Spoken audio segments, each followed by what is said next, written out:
নমস্কার, কেমন আছেন সবাই?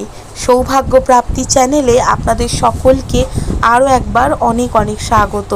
আজ আবারও এসেছি আপনাদের সকলের কাছে নতুন আরেকটি ভিডিও নিয়ে, যেখানে নক্ষত্রের তৃতীয় নক্ষত্র অর্থাৎ কৃত্তিকা নক্ষত্রের জন্মানো যে সকল জাতক বা জাতিকা রয়েছে তাদের চারিত্রিক বৈশিষ্ট্য এই ভিডিওর মাধ্যমে আমি আপনাদেরকে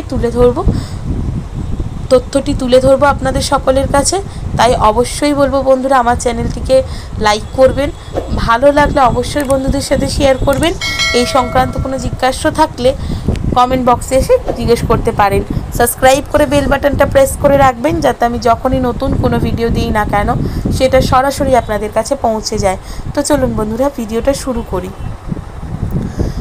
কৃত্তিকা নক্ষত্র বৈদিক জ্যোতিষ অনুসারে বিভিন্ন রাশির জাতক বা জাতিকার চারিত্রিক বৈশিষ্ট্য যেমন ভিন্ন প্রকৃতির হয়, তেমনি ভিন্ন নক্ষত্রের জাতক জাতিকার দোষ, গুণ ও স্বভাব এবং চরিত্র কিন্তু ভিন্ন ধরনের হয়। এই নক্ষত্র মহাদেবের ও পার্বতীর পুত্র কার্তিকের সঙ্গে সম্পর্কযুক্ত।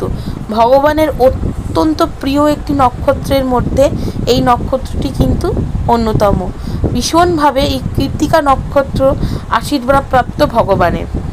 কার্তিক হলেন দেব সেনাপতি, অর্থাৎ দেবতাদের যে সৈন্য দল, যেখানে সেনাপতির ভূমিকা পালন করেন কার্তিক।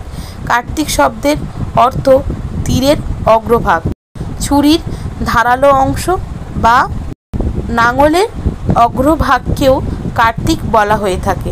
অর্থাৎ বলা যেতে পারে কোনো শক্তিশালী বস্তু বা স্থানের সঙ্গে যুক্ত কোনো ধারালো বস্তুকে কার্তিক বলা হয়। কার্তিকের আরও একটি অর্থ হলো ধোঁয়া। কৃত্তিকা নক্ষত্রের অধিপতি হলেন অগ্নিদেব। অগ্নি হলো শক্তি বা ক্ষমতা। আমাদের জীবনে শক্তির একটা গুরুত্বপূর্ণ উৎস রয়েছে, তার সাথে আগুনেরও। প্রাণীর বেঁচে থাকার জন্য শরীরে কিছুটা উত্তপ্ত রাখার প্রয়োজন রয়েছে।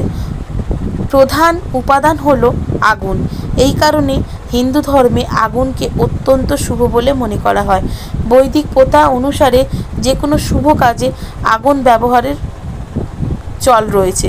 কৃত্তিকা নক্ষত্র কিছুটা অংশ রয়েছে মেষ রাশির মধ্যে এবং বাকিটা রয়েছে বৃষ রাশির মধ্যে।